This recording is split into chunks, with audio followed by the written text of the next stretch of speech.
Okay बच्चों, आज की क्लास में हम जो दो पार्ट्स करेंगे उसमें फर्स्ट पार्ट है general and particular solution of a differential equation. अब देखो, व्हाट इज जनरल सॉल्यूशन, पहले इसको समझते हैं। मेरे को एक कंडीशन मिली है कि कार्टेशियन प्लेन के ऊपर कोई एक सर्कल है जिसका सेंटर वाई एक्सिस के ऊपर लाई करता है। तो वो कुछ भी हो सकता है, आप ये बनाओ या आप इसके रेडियस को थोड़ा बड़ा कर दो, है ना, या आप इसको एक्स एक्सिस के साथ टच करा दो या इसके सेंटर को शिफ्ट कर दो। तो बस उसने आपको एक कंडीशन दी है कि वो वाई एक्सिस पे लाई करता है, जो बहुत ही जनरल कंडीशन है। वो उसका जनरल सॉल्यूशन हो गया।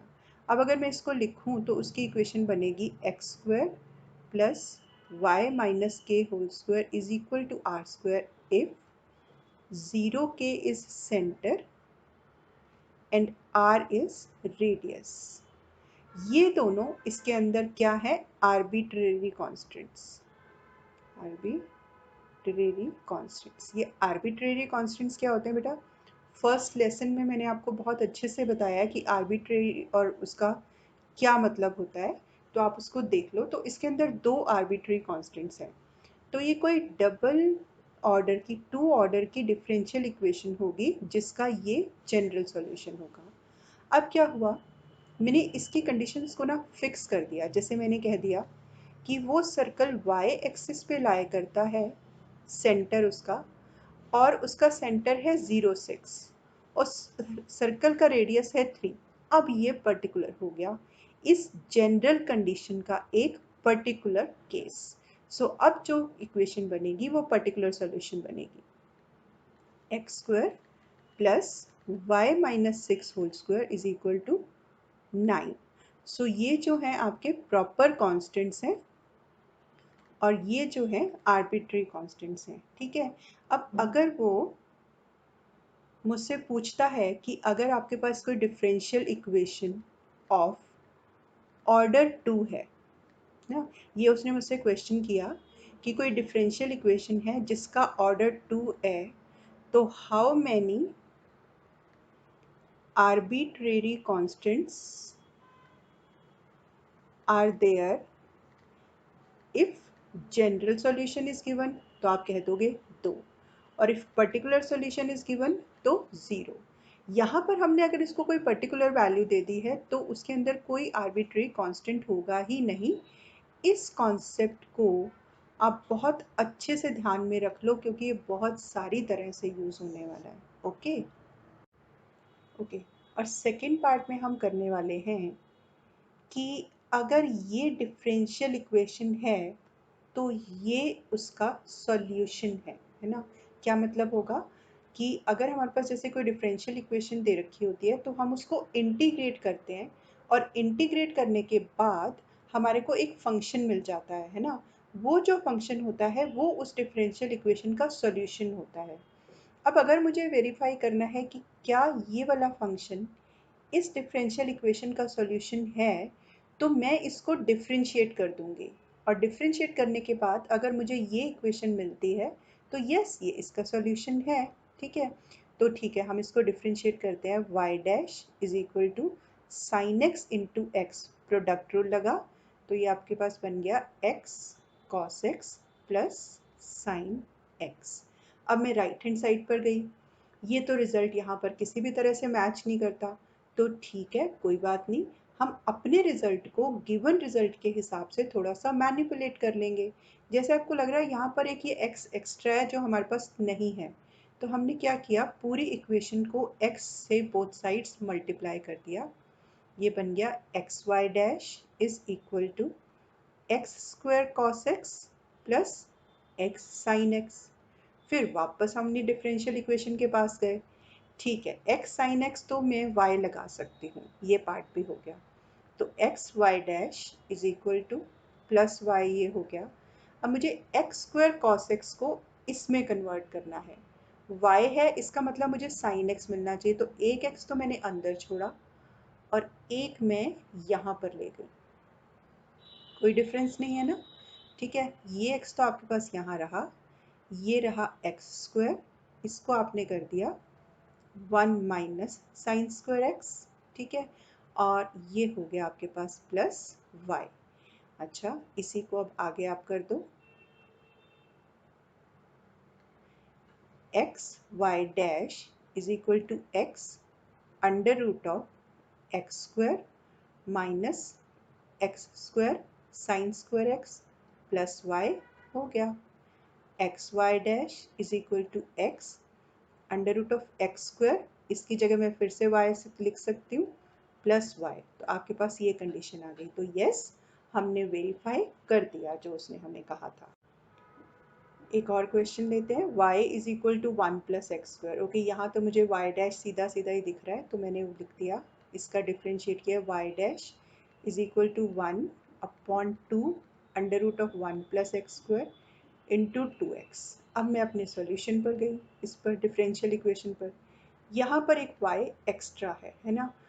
अब मुझे इस साइड तो कुछ एक्स्ट्रा नहीं दिख रहा, राइट हैंड साइड में y एक्स्ट्रा दिख रहा था, तो मैंने y से मल्टीप्लाई भी कर दिया और डिवाइड भी कर दिया।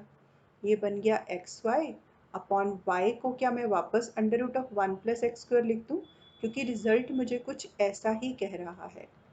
तो 1 प्लस एक्स स्क्वायर का होल स्क्वायर हो गया ये, and this is equal to X Y upon 1 plus X square Y dash. Therefore this differential equation का सॉल्यूशन ये वाला है and it is verified. Okay, next y minus cos Y is equal to X, हमें बताना है कि ये इस डिफरेंशियल इक्वेशन का सॉल्यूशन है। यानी अगर मैं इस इक्वेशन को डिफरेंशिएट करूंगी तो मुझको ये रिजल्ट मिलना चाहिए। ओके, डिफरेंशिएट करते हैं, विद रिस्पेक्ट टू x करने वाले हैं, है ना। तो इसलिए जब जब y को डिफरेंशिएट करेंगे y डैश साथ में लगाएंगे, y dash plus sine Y dash is equal to 1। अब हम आए अपने पास राइट हैंड साइड में, y डैश को निकाल दिया कॉमन, ये मेरे पास बच गया 1 plus sine Y is equal to 1। यहाँ मैंने देखा y है और मेरे पास 1 है, तो ठीक है, हम पूरी इक्वेशन को y से मल्टीप्लाई करके देखते हैं। y dash y plus y sine y sine y तो मुझे मिल गया। यहाँ पर मेरे पास y की जगह अब cos y प्लस एक्स होना चाहिए, तो मैं वापस इक्वेशन के पास गई कि क्या मैं y की जगह x plus cos Y put कर सकती हूँ? Yes, so this is equal to y, this implies that y is equal to y dash, इस वाले y की मैंने इक्वेशन में से वैल्यू निकाल के डाल दी, x plus cos Y plus y sine y, and it's done, it's verified. Now the last one, y is equal to m e raised to power m cos inverse of x, और हमें prove करना है कि ये वाला solution इस वाली differential equation का है। और यहाँ पर मुझे नज़र आ रहा है y डबल डैश, इसका मतलब मुझे इसका 2 बार डेरिवेटिव लेना है। ओके, फर्स्ट टाइम ले लेते हैं, with respect to x y dash is equal to E m cos inverse of x into d by dx of m cos inverse of x is equal to e m cos inverse of x, और इसका derivative आपके पास आ गया minus m upon under root of 1 minus x square, and this is equal to y dash. फिर मैं वापस अपनी सिचुएशन के पास गई तो मुझे डबल डेरिवेटिव दिख रहा है, लेकिन मुझे ये भी लग रहा है कि इसका डेरिवेटिव लेना इतना भी आसान नहीं है। तो पहले ऐसा करते हैं, हम इसको थोड़ा सा क्रॉस मल्टीप्लाई कर लेते हैं,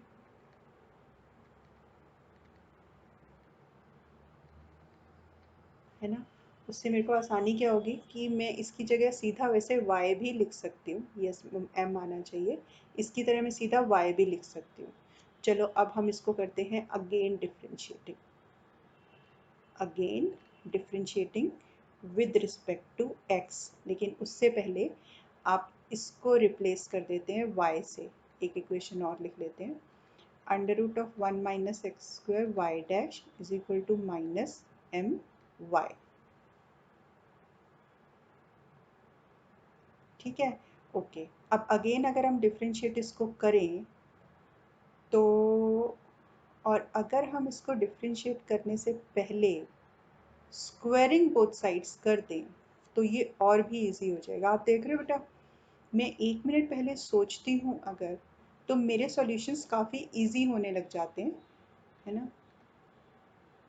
ऐसे ही रैंडमली अगर स्टेप्स को लिखना शुरू कर दूंगी तो शायद इतना इजी नहीं होगा। सॉल्यूशन को देखा और मुझे लगा कि स्क्वायर करने में समझदारी सी लग रही है। ओके, अब इसको हम अगेन डिफ्रेंशिएट करते हैं।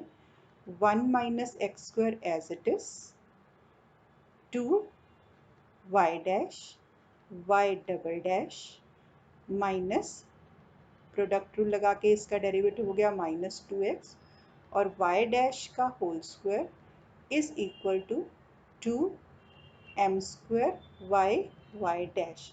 बहुत सिंपल हो गया बेटा। 1 मिनट सोचने से कि हम स्क्वायरिंग बोथ साइड्स कर लेते हैं, मेरे को बहुत सिंपल सॉल्यूशन करने को मिल गया, है ना। ओके, अब देखते हैं हमारे पास क्या है जो होना चाहिए और नहीं है। दोनों साइड मेरे पास 2y डैश एक्स्ट्रा आ रहा है। देखो, ये होना चाहिए ना मेरे पास, ये भी होना चाहिए, ये भी होना चाहिए, ये नहीं होना चाहिए, m स्क्वायर y होना चाहिए।